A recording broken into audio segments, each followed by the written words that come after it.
Good morning, students. Today we are going to discuss the frequency hopping spread spectrum communication system. तो कल मैंने spread spectrum communication system और उससे related जितने भी टॉपिक जो था हमने डिस्कस किए हैं, तो सभी के नोट्स मैंने आपके ग्रुप में शेयर किए थे। आई होप उन नोट्स को आपने देखा होगा। Frequency hopping spread spectrum communication का भी नोट्स मैंने शेयर किया था। आज हम उसी टॉपिक को समझने जा रहे हैं और देखने जा रहे हैं। तो frequency hopping spread spectrum communication की टेक्निकल डिटेल्स में जाने से पहले हम लेमन लैंग्वेज में, सिंपल लैंग्वेज में समझ लेते हैं कि what is frequency hopping spread spectrum communication system. तो पहली चीज ये है कि फ्रीक्वेंसी होपिंग होपिंग का मतलब क्या होता है? होपिंग का मतलब जंप करना, एक पोजीशन से दूसरी पोजीशन पर कब्जा करना या जंप करना, उसे हम कहते हैं होपिंग। तो यहाँ फ्रीक्वेंसी की होपिंग करके हम स्पेक्ट्रम की स्प्रेडिंग अचीव करेंगे। डायरेक्ट सीक्वेंस में क्या कर रहे थे? डायरेक्ट सीक्वेंस में we are going to perform the direct multiplication between the original data sequence with the PN sequence. यहाँ पर डायरेक्ट मल्टीप्लिकेशन नहीं होगा, that's why the nomenclature is not involve the direct multiplication. Here we have using a frequency hopping concept. तो frequency hopping है क्या? बहुत simple language में समझिएगा, बहुत कंसंट्रेशन के साथ सुनिएगा, चीजें समझ में आएंगी आपको। सपोज करिए कि मेरे पास एक मैसेज सिग्नल है जिसकी फ्रीक्वेंसी 5 किलोहर्ट्ज है और मैं उसे डिजिटली ट्रांसमिट करना चाहता हूँ। We want to communicate that signal digitally, we have to perform sampling, quantization and encoding. So according to the Nyquist criteria, we are going to take the sample fs is greater than equal to twice of fm. Yeah, fs is equal to twice of fm. So 2 into 5 will provide you 10 kilohertz bandwidth. So 10 kilohertz bandwidth is sufficient to transmit that information signal digitally.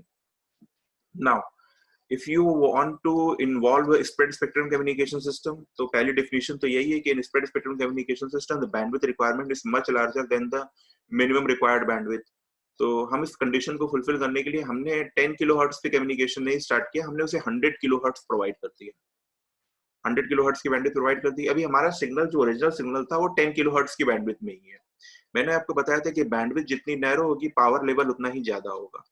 तो 10 kilohertz की bandwidth में signal की strength अच्छी खासी maintain है।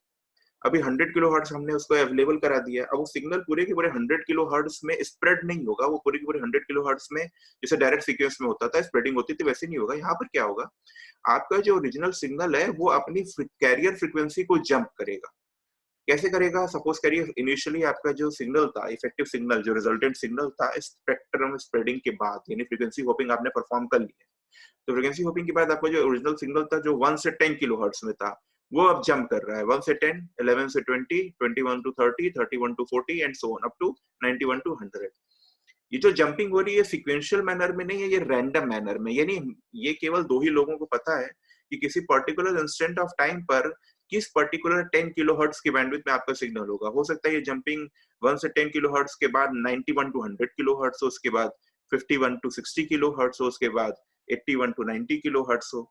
ये जो randomisation हो रहा है फ्रीक्वेंसी होपिंग का, यानी कैरियर फ्रीक्वेंसी जो जंप कर रही है 100 किलोहर्ट्ज की बैंडविड्थ के अंदर one position to another position, ये डिटरमाइन कर रहे हैं with the help of the PN sequence. अब समझ में आ रहा होगा आपको। पीएन सीक्वेंस की हेल्प से हम क्या कर रहे हैं, हम अपने सिग्नल की कैरियर फ्रीक्वेंसी को चेंज कर रहे हैं। और ये चेंज इतना फास्ट होता है, असल में समझिएगा ये चेंज का क्यों कर रहे हैं, इससे क्या मिलने वाला है। जैमिंग का कंसेप्ट समझिए। जैमिंग जैम कैसे करता है आपके सिग्नल को। जैमर क्या करता है, सबसे पहले एक फ्रीक्वेंसी जनरेट करेगा, वो ये जानने के लिए कि आप एक सिग्नल जनरेट करेगा ये पता करने के लिए कि आप किस फ्रीक्वेंसी में कम्युनिकेट कर रहे हैं। जैसे ही उसे पता चलता है कि आप इस फ्रीक्वेंसी में कम्युनिकेट कर रहे हैं, वो डिस्ट्रक्टिव इंटरफेरेंस क्रिएट करने के लिए 180 डिग्री आउट ऑफ फेज के साथ सेम सिग्नल जनरेट करता है। वो आपके सिग्नल के साथ डिस्ट्रक्टिव इंटरफेरेंस क्रिएट करेगा, आपका सिग्नल वहीं पे खत्म हो जाएगी, सिग्नल की स्ट्रेंथ, सिग्नल जैम हो जाएगा, आपका कम्युनिकेशन पॉसिबल नहीं होगा। सपोज करिए उसने जब इंफॉर्मेशन सिग्नल पता करने के लिए भेजी, उसने पता करने के लिए सिग्नल जनरेट किया कि आप किस फ्रीक्वेंसी पे कम्युनिकेट कर रहे थे, तो उस समय आपका इफेक्टिव सिग्नल 1 से 10 किलोहर्ट्ज के बीच में था। जैसे ही उसे पता चला कि आप 1 से 10 किलोहर्ट्ज में, उसने दूसरी प्रोसीजर स्टार्ट की, यानी नेक्स्ट सिग्नल जनरेट किया 180 डिग्री आउट ऑफ फेज के साथ, ताकि डिस्ट्रक्टिव इंटरफेरेंस क्रिएट हो सके। लेकिन आप तब तक 1 से 10 किलोहर्ट्ज से जंप करके किसी और फ्रीक्वेंसी पे चले गए थे। वो डेफिनेटली 1 से 10 किलोहर्ट्ज को जैम करेगा, लेकिन उस समय आपका सिग्नल वहां पे नहीं था। इस तरीके से आप उस जो इंटरसेप्टिंग हो रही थी, जो जैमिंग हो रही थी, उसको आपने ओवरकम कर दिया। आपने वहां, आपका सिग्नल वहां से बच गया। तो इस कंसेप्ट को हम कहते हैं फ्रीक्वेंसी होपिंग। यानी आपकी कैरियर फ्रीक्वेंसी है वो एक पोजीशन से दूसरी पोजीशन पे जंप कर रही है। तो क्वेश्चन ये भी हो सकता है कि सर कैरियर फ्रीक्वेंसी चेंज कर रही है तो क्या मैसेज सिग्नल अब वही रहेगा, क्या चेंज हो जाएगा? समझने का प्रयास करिए। मैसेज सिग्नल नहीं चेंज कर रहा है, मैसेज सिग्नल वहीं पर है। जो कैरियर फ्रीक्वेंसी हम यूज कर रहे हैं मॉड्यूलेशन के लिए, वो कैरियर फ्रीक्वेंसी एक्चुअली में चेंज हो रहा है। तो मॉड्यूलेशन की डेफिनेशन क्या है? Modulation is a phenomena in which the some characteristic of the carrier is change according to the message signal. So here the carrier frequency is changing, message signal is still the same. तो message आपका नहीं कहीं जा रहा है. अब इसी same signal को जो आपको रिसीवर साइड पे मिलेगा, वो तो अपनी अपनी अलग अलग पोजीशन पे जंप कर रहा है. अब रिसीवर को पता होना चाहिए कि किस पोजीशन पे पर्टिकुलर आपका इंफॉर्मेशन सिग्नल था. उसके लिए उसको क्या पता होना चाहिए? वो स्यूडो रैंडम पैटर्न पता होना चाहिए जो ये रैंडमाइजेशन क्रिएट कर रहा है. इसीलिए वही सेम पीएम सीक्वेंस रिसीवर पे भी होगा और उस पीएम सीक्वेंस की हेल्प से उसे पता चल जाएगा कि इस पर्टिकुलर इंस्टेंट ऑफ टाइम पर आपकी इंफॉर्मेशन किस पर्टिकुलर फ्रीक्वेंसी रेंज में लाई कर रही है.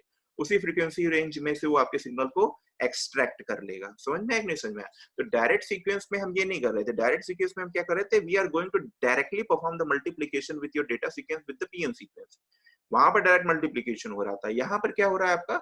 आप डायरेक्ट मल्टीप्लिकेशन नहीं कर रहे हैं. आप अपने इफेक्टिव सिग्नल को, जो कि हाई स्ट्रेंथ का सिग्नल है, उसको आप उसी फ्रीक्वेंसी में यानी उसी बैंडविड्थ में रख रहे हैं 10 किलोहर्ट्ज में, और उस बैंडविड्थ की पोजीशन को चेंज कर रहे हैं one location to another location. So your effective bandwidth is 10 kilohertz और उसको 100 किलोहर्ट्ज की बैंडविड्थ आपने प्रोवाइड की कि आप इस पोजीशन से अगली पोजीशन पे चेंज करिए.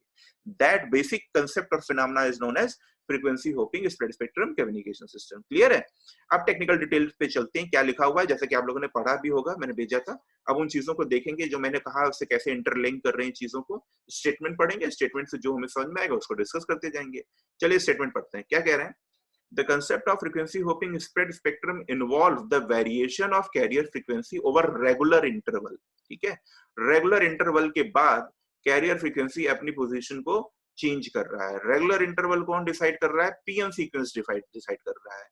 पीएम सीक्वेंस ही डिसाइड कर रहा है कि कितने रेगुलर इंटरवल के बाद ये पोजीशन चेंज होने वाली है. आगे, when each user can vary its carrier frequency according to a predetermined pseudo random pattern. predetermined means transmitter को पता है क्या पीएम सीक्वेंस है, रिसीवर को पता है, बीच में किसी को नहीं पता.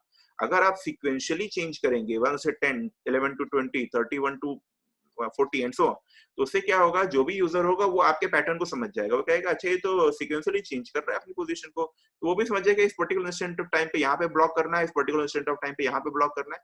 तो आपको क्या करना है? आपको एक रैंडम पैटर्न चाहिए. एक ऐसा पैटर्न चाहिए जो जिसमें आपके जो भी यूजर इंफॉर्मेशन इंटरसेप्ट करना चाह रहा है उसे पता ही ना चले कि किस पर्टिकुलर इंस्टेंट ऑफ टाइम पे आपका सिग्नल कहां पर था.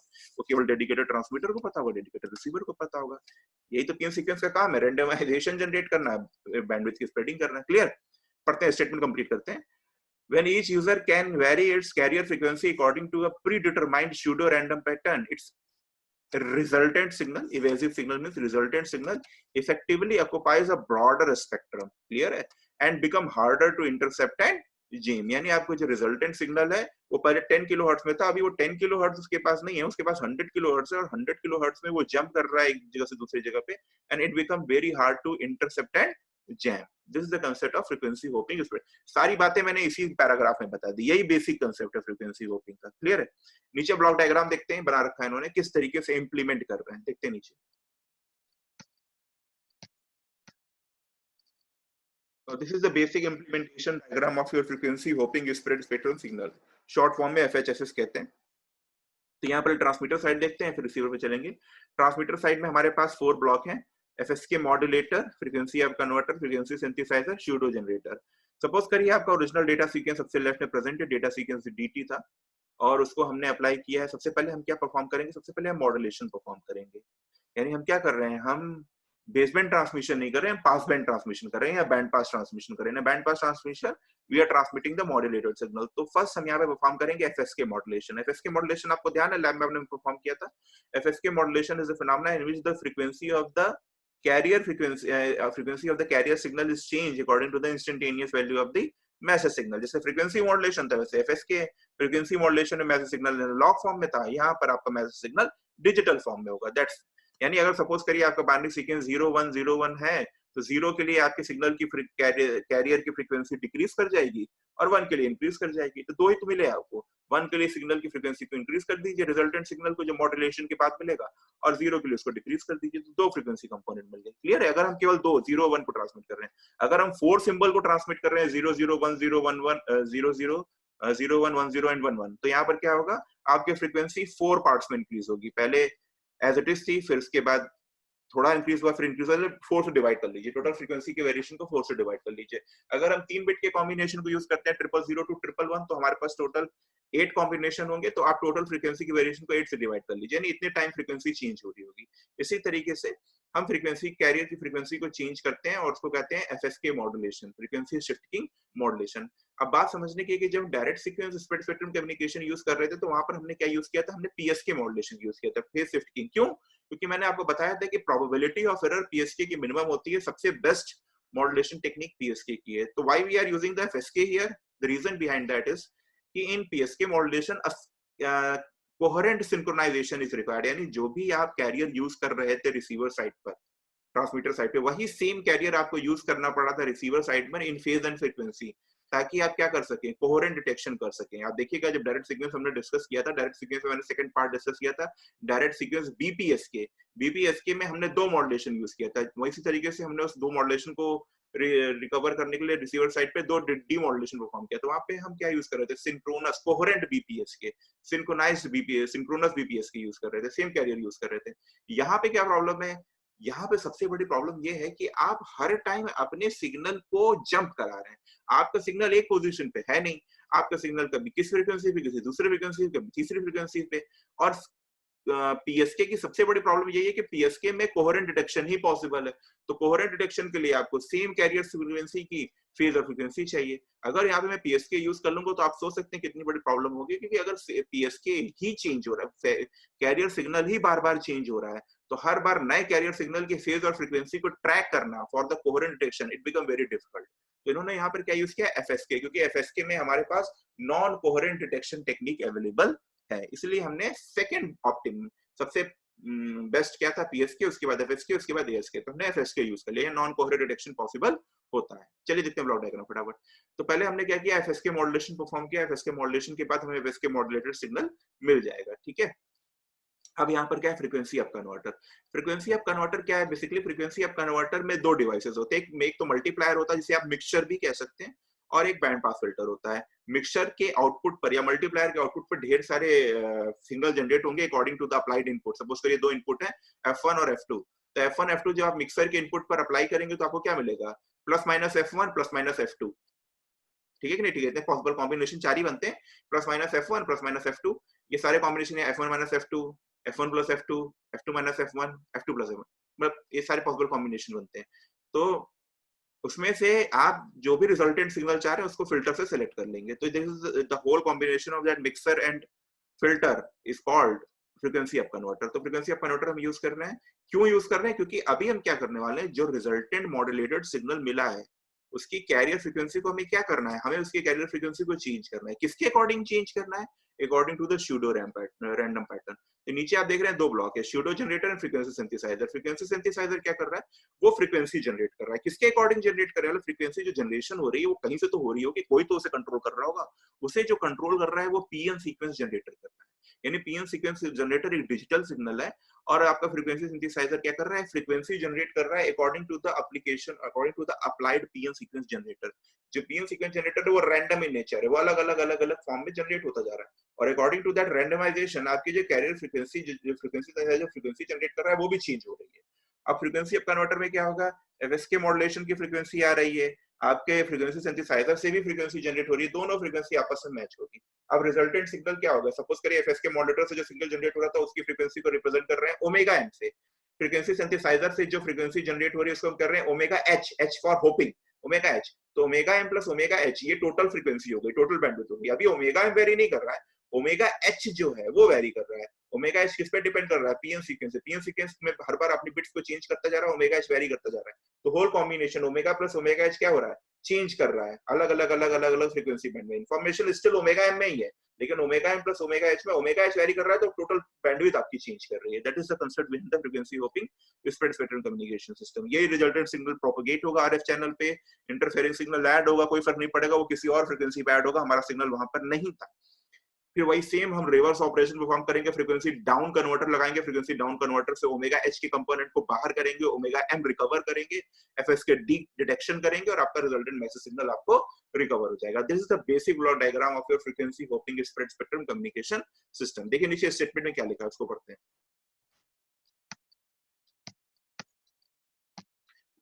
स्टेटमेंट है आपका, in this frequency hopping spread spectrum system the carrier frequency hopping controlled at the transmitter by the PN generator, यानी फ्रीक्वेंसी को कब कहां होप करना है, जंप करना है, कौन कंट्रोल कर रहा है? पीएन सीक्वेंस जनरेटर कंट्रोल कर रहा है.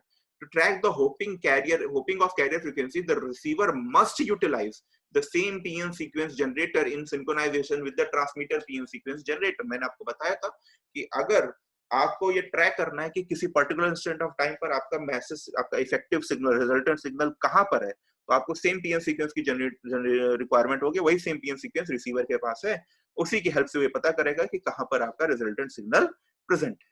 क्लियर? वही सेम स्टेटमेंट यहाँ पे लिखा है. आगे चलते हैं. यहाँ पे इन्होंने लिखा है कि द फ्रीक्वेंसी होपिंग स्प्रेड, जो चीजें ब्लॉक डायग्राम में, उन्हीं को यहाँ पे इन्होंने स्टेटमेंट के फॉर्म में लिख रखा है. पढ़ लेते हैं स्टेटमेंट, वही सेम चीज कह रहे हैं.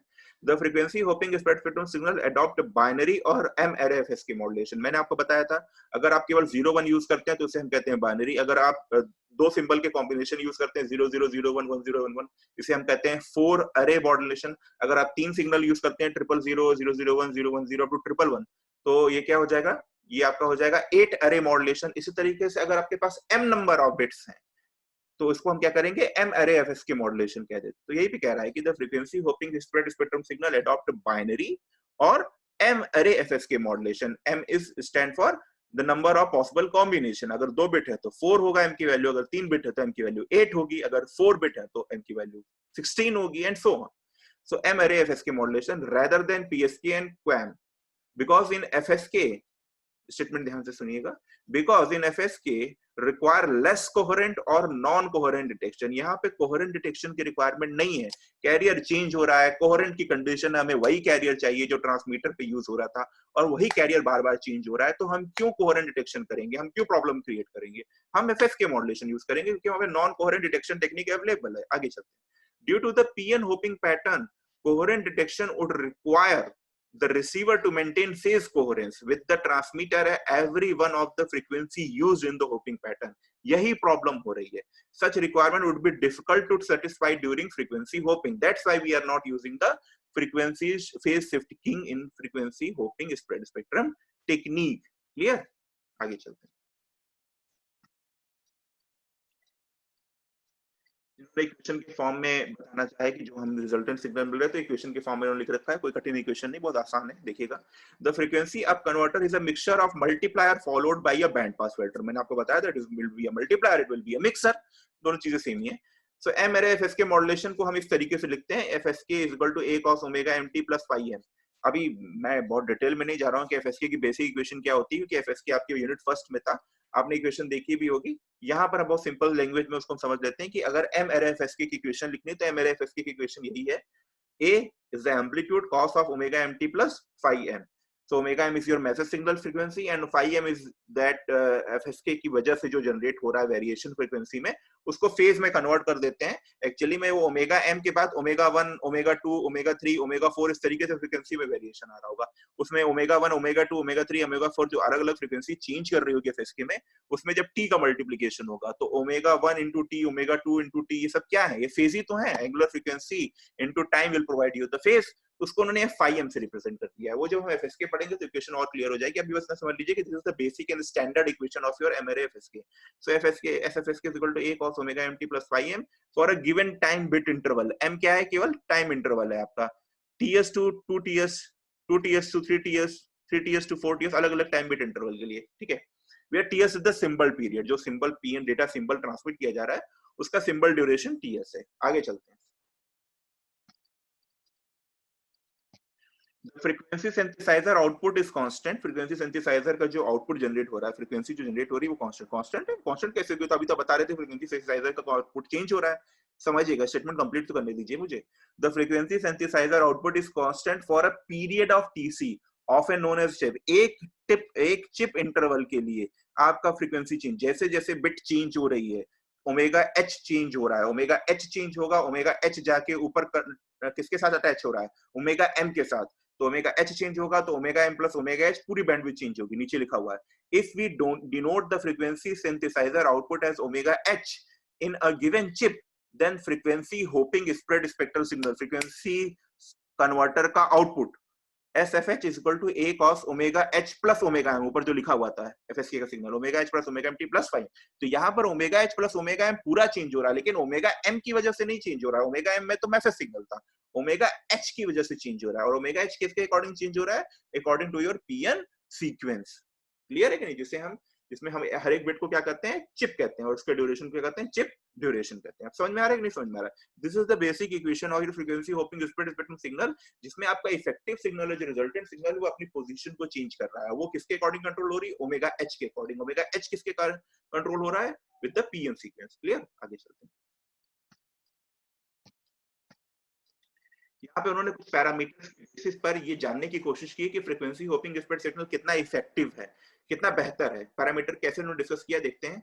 If the original FSK signal only has a bandwidth of BS hertz, यानी जो आपका एफएसके सिग्नल था उसकी बैंडविड्थ अगर केवल बीएस हर्ट्ज है, then the frequency hopping spread signal will occupy a bandwidth L times of larger। मैंने कहा ना 10 किलोहर्ट्ज था, फ्रीक्वेंसी होपिंग स्प्रेड में इन्वॉल्व करेंगे तो 10 किलोहर्ट्ज में काम नहीं चलेगा। कितना कर दिया आपने? 100 किलोहर्ट्ज कर दिया। तो यही बता रहा है BC represent the channel bandwidth, so channel bandwidth is equal to L into BS। L represent, तो BS अगर 10 किलोहर्ट्ज है तो L कितना होगा? 10 10 into 10 will provide you 100 kilohertz. तो यही कर रहा है, L is known as a spreading factor। आपकी 10 किलोहर्ट्ज की बैंडविड्थ को आपने 100 किलोहर्ट्ज की बैंडविड्थ में चेंज करने की कोशिश की, और with the multiplication of spreading factor. तो स्प्रेडिंग फैक्टर यहाँ पे क्या हो गया? L। तो अगर आपका BC 100 किलोहर्ट्ज था, BS 10 किलोहर्ट्ज था, तो L will become 10। क्लियर? आगे चलते हैं, पूछ देते हैं स्प्रेडिंग फैक्टर क्या होता है। सो स्प्रेडिंग फैक्टर की डेफिनेशन यहाँ से क्लियर हो जाएगी। If the bandwidth of the frequency hopping spread spectrum signal is BC and the bandwidth of your before the spread spectrum signal is BS, so BC is equal to L into BS, or L is equal to BC upon BS, where L is known as the spreading factor। Clear? यहाँ पे उन्होंने एक और बात की कि जो आपका ये frequency hopping spread spectrum signal है, इसमें भी दो क्लासिफिकेशन है। एक होता है स्लो फ्रीक्वेंसी होपिंग, एक होता है fast frequency hopping. Slow frequency hopping का मतलब क्या हुआ? स्लो फ्रीक्वेंसी होपिंग का मतलब ये हुआ कि अभी आपका सिग्नल एक पर्टिकुलर बैंडविड्थ रेंज में, सपोज करिए 1 से 10 किलोहर्ट्ज की फ्रीक्वेंसी रेंज में था। जैसे सिग्नल आपका 1 से 10 किलोहर्ट्ज की फ्रीक्वेंसी रेंज में था, तो आपने मल्टीपल सिग्नल ट्रांसमिट कर लिया। आप एक सिग्नल ट्रांसमिट नहीं कर रहे थे। 1 से 10 किलोहर्ट्ज में आपने एक सिग्नल, दो सिग्नल, तीन सिग्नल, चार सिग्नल, फटाफट कई ट्रांसमिशन कर लिया। तो इस समय क्या हुआ? आपका सिग्नल होप नहीं किया, जंप नहीं किया। तो इसका मतलब क्या हुआ? इसे कहते हैं स्लो फ्रीक्वेंसी होपिंग। यानी आपका सिग्नल अभी 1 से 10 किलोहर्ट्ज पे ही था, और आपका आपने 1 से 10 किलोहर्ट्ज में ही अपने कई सिग्नल को ट्रांसमिट कर लिया, कई मैसेज को ट्रांसमिट कर लिया। दूसरा कंडीशन ये था कि आपकी जो फ्रीक्वेंसी होपिंग वो इतनी फास्ट है कि आपका एक भी सिग्नल ट्रांसमिट नहीं हो पाया एक ही पोजीशन पर। यानी एक सिग्नल के ट्रांसमिशन में ही आपकी कैरियर फ्रीक्वेंसी कई बार चेंज हो गई है। इसे कहते हैं फास्ट फ्रीक्वेंसी होपिंग। तो आजकल जैसे हम लोग स्मार्ट हो रहे हैं, वैसे ही आपके जो एनिमी है वो भी स्मार्ट हो रही है। तो वो लोग जो जैमर यूज करते हैं उसे कहते हैं स्मार्ट जैमर। और स्मार्ट जैमर को अगर आपको ओवरकम करना है तो आपको फास्ट फ्रीक्वेंसी होपिंग यूज करनी पड़ेगी। तो फास्ट फ्रीक्वेंसी होपिंग में क्या है? आपका सिग्नल 1 से 10 किलो हर्ट्ज में है, फिर अगले बार वो 1 से 10 की जगह 11 to 20 में होगा, फिर 21 to 30 होगा। यानी वो एक ही सिग्नल के ट्रांसमिशन में कई बार अपनी पोजीशन चेंज कर चुका होगा। यानी होपिंग का जो पैटर्न का जो रेट है वो बहुत फास्ट है। आपके सिग्नल के ट्रांसमिशन रेट से बहुत फास्ट है आपके होपिंग रेट। और पहले वाले केस में स्लो में क्या था? आपके सिग्नल ट्रांसमिशन का रेट फास्ट है आपकी होपिंग से। यानी अभी आप 1 से 10 में ही बैठे हैं और आपने 4 सिग्नल भेज दिया, कहेंगे अब चलो चेंज करते हैं। आपने चेंज कर दिया उसे 31 to 40, अब चलो 4 सिग्नल और भेज देते हैं, फिर चेंज कर दिया। तो इसे क्या कहते हैं? इसे स्लो फ्रीक्वेंसी होपिंग कहते हैं। आप एक जगह बैठ गए हैं, 4 सिग्नल भेज रहे हैं, फिर उसके बाद फिर पोजीशन चेंज कर रहे हैं। इसमें आपके सिग्नल का डिटेक्ट होना, ट्रैक होना ज्यादा आसान होता है। लेकिन इसको भी हम यूज करते हैं, अलग अलग एप्लीकेशन है। अगर आपको फास्ट करना है तो आपकी रिक्वायरमेंट बढ़ जाती है, कॉस्ट। तो according to the application of frequency, slow frequency hopping, fast frequency hopping use करते हैं। फास्ट फ्रीक्वेंसी होपिंग ज्यादा बेहतर है, क्योंकि आप उसमें अपने एनिमी को डॉज दे सकते हैं और अपने एनिमी को ओवरकम कर सकते हैं। तो वही उन्हीं को टेक्निकल टर्म्स में उन्होंने समझाया है। For a simple period TS and chip period TC, the corresponding symbol rate will be RS। मैंने आपको बताया था, अगर आपको सिंबल रेट निकालना है तो 1 upon the single bit time 1 upon TS कर लीजिए, और होपिंग रेट निकालना है या फिर तो RC is equal to 1 upon TS। There are two type of frequency hopping। If TC is greater than TS, यानी TC is greater than TS का मतलब ये हुआ कि आपका जो चिप ड्यूरेशन है वो आपके सिंबल ड्यूरेशन से ज्यादा है। तो जाहिर सी बात है, अगर चिप ड्यूरेशन का टाइम पीरियड सिंबल ड्यूरेशन का टाइम पीरियड से ज्यादा होगा तो कई ढेर सारे सिंबल ट्रांसमिट हो जाएंगे एक चिप के टाइम पीरियड में, क्योंकि आपको पता है कि जब TC चेंज होगा आपका WH चेंज हो जाएगा। तो अभी आपका WH वही मेंटेन है और उसमें आपने कई ढेर सारे मैसेज सिग्नल ट्रांसमिट कर लिए, उसको हम क्या कर रहे हैं, स्लो फ्रीक्वेंसी होपिंग। वही कहना चाह रहा है, if the TC is greater than TS, if the bit duration of chip is greater than the bit duration of your symbol, तो क्या होगा, in that case frequency hopping is known as slow frequency hopping. Second case क्या सकता है, chip duration आपके symbol duration से बहुत कम है, तो होगा क्या, एक ही सिंबल ड्यूरेशन में आपका चिप कई बार चेंज होगा, कई बार चेंज होने से क्या होगा, आपका कई बार फ्रीक्वेंसी होपिंग हो चुकी होगी एक ही सिग्नल के ट्रांसमिशन से पहले। So if TC is less than TC, it is known as fast frequency hopping, and there are multiple hops within each data symbol, एक ही डेटा सिंबल के अंदर आप कई बार अपनी फ्रीक्वेंसी को चेंज कर चुके हो, that is known as a fast frequency hopping. Clear हुआ कि नहीं क्लियर हो रहा? If TC is greater than TS, it is a slow frequency hopping, if TC is less than TS, it is called fast frequency hopping। Clear? आगे चलते हैं।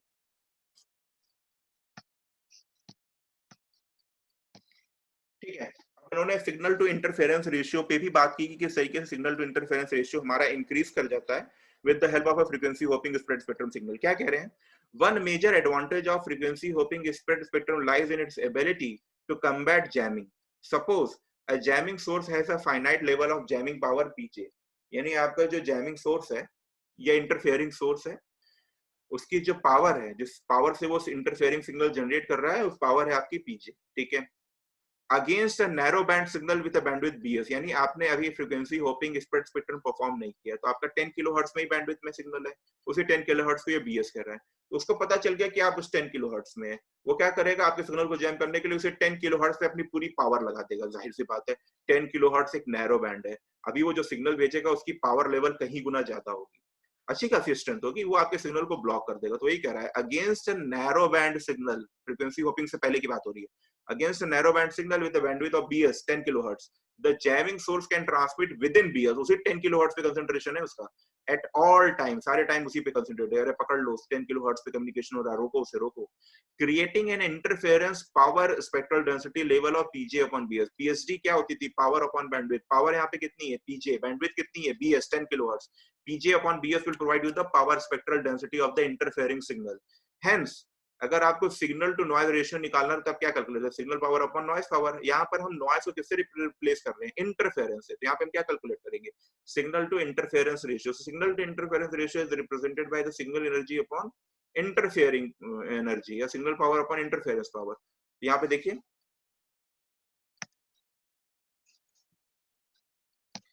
hence the signal to interference ratio for narrowband transmission can be written as SIR is equal to EB signal energy divided by I interference power। so interference power अभी हमने ऊपर निकाली, क्या थी, PJ upon BS, तो PJ upon BS की value यहाँ put कर देंगे, so it will become EB into BS upon PJ। ये तब था जब हमने फ्रीक्वेंसी होपिंग इन्वॉल्व नहीं की थी, अब हम फ्रीक्वेंसी होपिंग को इन्वॉल्व करने जा रहे हैं, क्या होने वाला है। On the other hand, against frequency hopping spread spectrum signal with a total bandwidth of BC, अभी क्या हो गया, BC is equal to 100 kilohertz हो चुका है, the jamming source must divide its limited power and will generate a much lower level of interference is still BS, then the signal will generate much lower level of interference। ठीक है, समझिएगा, अभी क्या हुआ, frequency hopping spread spectrum signal करके आपने बता दिया कि मेरी बैंडविड्थ 10 किलोहर्ट्ज नहीं है, अभी मेरी बैंडविड्थ क्या है, 100 किलोहर्ट्ज है, तो उसके पास दो ऑप्शन है, जो इंटरफेयर क्रिएट कर रहा है उसके पास दो ऑप्शन है। एक तो क्या करे वो, एक तो पॉसिबिलिटी ये है कि भाई वो पूरे की पूरे 100 किलोहर्ट्ज को जैम करते, वो क्या करे, पूरे के पूरे 100 किलोहर्ट्ज को जैम करते, कहते यार ये तो 100 किलोहर्ट्ज में कहाँ है, हमें पता ही नहीं चल रहा है, पता नहीं किस पोजीशन पर है, हम ट्रैक ही नहीं कर पा रहे हैं, ऐसा करो पूरे के पूरे 100 किलोहर्ट्ज को जैम कर दो। तो अब ये बात तो आपको पता है कि पावर इनटू बैंडविड्थ प्रोडक्ट तो कांस्टेंट होता है, जब उसे 10 किलोहर्ट्ज जैम करना था तो उसके सिग्नल की स्ट्रेंथ की पावर अच्छी खासी थी, अब वही सारी स्ट्रेंथ वो लगाएगा 100 किलोहर्ट्ज को जैम करने में, तो अभी सिग्नल की स्ट्रेंथ क्या हो जाएगी, वीक हो जाएगी, और आपका इन्फॉर्मेशन किसमें था, वही 10 किलोहर्ट्ज में ही था, तो आपके सिग्नल की स्ट्रेंथ इंटरफेरेंस की स्ट्रेंथ से कई गुना ज्यादा होगी, और वो कैपेबल ही नहीं होगा आपके सिग्नल की स्ट्रेंथ को जैम करने में। दूसरी कंडीशन क्या है, दूसरी कंडीशन ये है कि वो ये सोचेगा कि यार पता नहीं किस पोजीशन पे पड़ा है, किसी भी एक पोजीशन को जैम कर दो, सपोज करो 1 से 10 को ही जैम कर देते हैं, हो सकता है वहीं पर रहा हो, तो वहां पे क्या कर रहा है, वो प्रोबेबिलिटी की तरह से काम कर रहा है, तो हो सकता है कि आउट ऑफ 100 99 टाइम्स आप सेव रहे, एक टाइम हो सकता है आप फंस जाए, यानी 1% पॉसिबिलिटी है कि आपका सिग्नल जैम हो जाए और 99% आपका सिग्नल सिक्योर है। इस तरीके को जैमिंग को कहते हैं पार्शियल जैमिंग। इन पार्शियल जैमिंग वो एक ही बैंड पे कंसंट्रेट करेगा और उसने कहा कि इसी बैंड पे होगा, मेरा मेरा ये इंट्यूशन कहता है, मैं कैच नहीं कर पा रहा हूँ, इसे उस बैंड को ब्लॉक कर दो। हो सकता है आपका सिग्नल उस बैंड पे, अगर आपका सिग्नल उस बैंड पे होगा तो जैम हो जाएगा। 99% चांस है कि आपका सिग्नल वहां पर नहीं होगा और आपका इंफॉर्मेशन रिसीव हो जाएगी। तो ये दो तरीके की जैमिंग है, ब्रॉड बैंड जैमिंग है, नैरो बैंड जैमिंग और पार्शियल जैमिंग। ठीक है, तो सिग्नल टू जब हमने frequency hopping spread spectrum signal perform किया तो आपकी बैंडविड्थ अब 100 किलोहर्ट्ज हो गई है। तो अब सिग्नल टू इंटरफेरेंस रेशियो क्या हो जाएगा? तो signal to interference ratio EB upon I, IB अभी आई क्या था, पीजे अपॉन बैंडविड्थ। वहां पहले जो फ्रीक्वेंसी होपिंग से पहले बैंडविड्थ क्या थी, बीएस 10 किलोहर्ट्ज, अभी बैंडविड्थ क्या हो गई, BC 100 kilohertz. Put that value here, you will get EB upon PJ into BC, और BC is equal to क्या था, L into BS. Put that value here, you will get L into EB by I narrow band, जो frequency hopping spectrum से पहले जो आपको मिल रहा था सिग्नल टू नॉइज रेशियो, वो क्या था, EB upon I of narrow band। तो यहाँ पर क्या हो रहा है, आप देख रहे हैं कि सिग्नल टू इंटरफेरेंस रेशियो आपका L टाइम इंक्रीज कर गया। स्प्रेडिंग फैक्टर जो था वो आपके उसने की वैल्यू 10 टाइम्स इंक्रीज कर गया। अगर बीसी आपका 100 किलोहर्ट्ज था, बीएस 10 किलोहर्ट्ज था, तो एल की वैल्यू 10 आ रही थी। यहाँ पे भी सिग्नल टू इंटरफेरेंस रेशियो कितने टाइम इंक्रीज कर गया, 10 टाइम इंक्रीज कर गया। देख रहे हैं क्या डिफरेंस है दोनों के बीच में। जब हम नॉर्मल कम्युनिकेशन की बात करते थे तो नॉर्मल कम्युनिकेशन में कहते थे सर अगर आप बैंडविड्थ बढ़ाएंगे तो नॉइज ज्यादा आने के चांस है कि रास्ता बड़ा है। लेकिन यहाँ पर क्या हो रहा है, आप बैंडविड्थ बढ़ा के अपने सिग्नल की इंटरफेरेंस को रिड्यूस कर रहे हैं। नॉइज की बात नहीं हो रही है, इंटरफेरेंस। आपने सिग्नल की बैंडविड्थ बढ़ाई, आपका नॉइज क्या हो गया, आपका इंटरफेरेंस क्या हो गया, डिक्रीज हो गया। सिग्नल टू इंटरफेरेंस रेशियो क्या हो गया, इंक्रीज कर गया। दिख रहा है आपको, एल टाइम इंक्रीज कर गया। Therefore with a spreading factor L and frequency hopping signal is L time more resistant to a jamming signal with a finite power than a narrow band transmission। तो narrow band में भेजने से बढ़िया है कि उसकी बड़ी बैंडविड्थ एलोकेट करो, बड़ी बैंडविड्थ में उस कहां पे वो जंप कर रहा होगा उस कांसेप्ट को यूज करो और आपका signal to interference ratio increase कर देगा। प्रोबेबिलिटी बढ़ गई ना, अभी वो इंटरफेरेंस को पता ही नहीं इंटरफेरेंस सिग्नल का आपकी फ्रीक्वेंसी पे है, वो तो परेशान है और आप उसी परेशानी को यूज करके अपने सिग्नल को ट्रांसमिट कर लेंगे। ठीक है, नीचे कुछ डायग्राम बने हैं, फटाफट देख लेते हैं।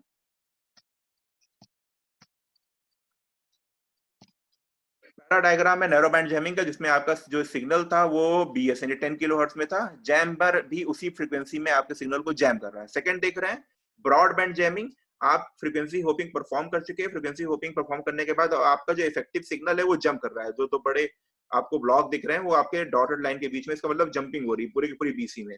अब आपके पास दो पॉसिबिलिटी थी जैमर के पास, या तो वो पूरे के पूरे बीसी को ब्लॉक कर देगा, वो पूरे की पूरी बीसी को ब्लॉक करेगा तो देख रहे हैं उसको नीचे वाली जो लाइन है, ब्लॉक है नीचे वाला जो स्क्वायर बना है, रेक्टेंगल बना है, वो उसके सिग्नल स्ट्रेंथ को रिप्रेजेंट कर रहा है। तो सिग्नल स्ट्रेंथ क्या हो गई, अभी रिड्यूस हो गई है। आपका सिग्नल जो इंटरफेरेंस सिग्नल स्ट्रेंथ है वो इतना नीचे है, सिग्नल जिसको आप भेज रहे हैं वो कितना ऊपर है, क्या इंटरफेरेंस क्रिएट करेगा, वो आपका सिग्नल कोई इंटरफेयर नहीं रिसीव करेगा, वो आपका काम चल जाएगा।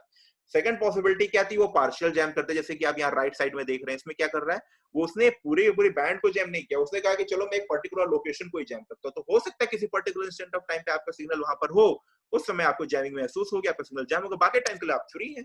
इसको हम कहते हैं पार्शियल बैंड जैमिंग। क्लियर है कि नहीं क्लियर है, आगे देखते हैं। तो इसी वर्ड को इसी सारे डायग्राम को सेंटेंस के फॉर्म में लिखा है कि on the other hand the jammer may decide to concentrate all its power PJ in a narrow band signal bandwidth against frequency hopping spread spectrum signal. उसने तुक्का लगाया, उसने कहा चलो यार पूरी की पूरी पावर यहीं लगाओ, अगर हम पूरे बैंड को ब्लॉक करने जाएंगे तो हमारा वैसे भी कोई फायदा नहीं होने वाला है, हमारे सिग्नल की स्ट्रेंथ वैसे ही वीक हो जाएगी, चलो किसी एक बैंड पे कंसंट्रेट करते हैं, पैटर्न तो हम कैच नहीं कर पा रहे हैं। This will achieve partial band jamming, इसे हम क्या करते हैं, पार्शियल बैंड। जो राइट साइड में डायग्राम बनाता हूं ऊपर, if frequency hopping is slow, अगर फ्रीक्वेंसी होपिंग स्लो है, जैसे मैं कह नहीं रहा था 1 से 10 किलोहर्ट्ज में हम पहुंच गए हैं, 4 सिग्नल भेज दो, फिर 11 से 20 में पहुंच गए, फिर 4 सिग्नल भेज दो। तो धीरे धीरे फ्रीक्वेंसी होपिंग कर रहे हैं, ये एक जगह बैठ गए, वहां से सिग्नल भेज रहे हैं और फिर उसके बाद फिर चेंज कर रहे हैं। तो उस केस में क्या होगा, पॉसिबिलिटी ज्यादा है ना जैम होने की, आप बैठ क्यों गए हो, दौड़ो, दौड़ने का टाइम है, बैठने का टाइम नहीं है। तो अगर आप स्लो फ्रीक्वेंसी होपिंग कर रहे हैं, if frequency hopping slow, then on average one out of every L user symbol will encounter the strong interference। नहीं तो अगर आप फास्ट फ्रीक्वेंसी होपिंग यूज कर रहे हैं, कहाँ पॉसिबिलिटी है, इतनी फास्ट चेंज होता है। टीसी समझ रहे हैं ना, 0.1 माइक्रो सेकेंड में चल रहा है, 0.1 माइक्रो सेकेंड के हिसाब से आपने सिंबल की पोजीशन को चेंज करेंगे, it's become very difficult to intercept और jam. This is all about the frequency hopping spread spectrum signal. तो हमने स्प्रेड स्पेक्ट्रम कम्युनिकेशन सिस्टम में इसके बेसिक इंट्रोडक्शन, पीएन सीक्वेंस, उसके ऊपर न्यूमेरिकल डायरेक्ट सीक्वेंस और spread spectrum communication frequency hopping spread spectrum discuss कर लिया पैरामीटर के साथ। अब आगे हम चलेंगे मल्टीपल एक्सेस टेक्निक और फिर code division multiple access technique with multi user detection technique. 2 या 3 टॉपिक और हैं, उसको कवर करके हम इस यूनिट को फिनिश करेंगे। आज के लिए थैंक यू। आप लोग पढ़ते रहिए, पढ़ाई करते रहिए और जल्दी चीजें कवर हो जाएंगी, आपका कोर्स भी तैयार हो जाएगा। Thank you for today.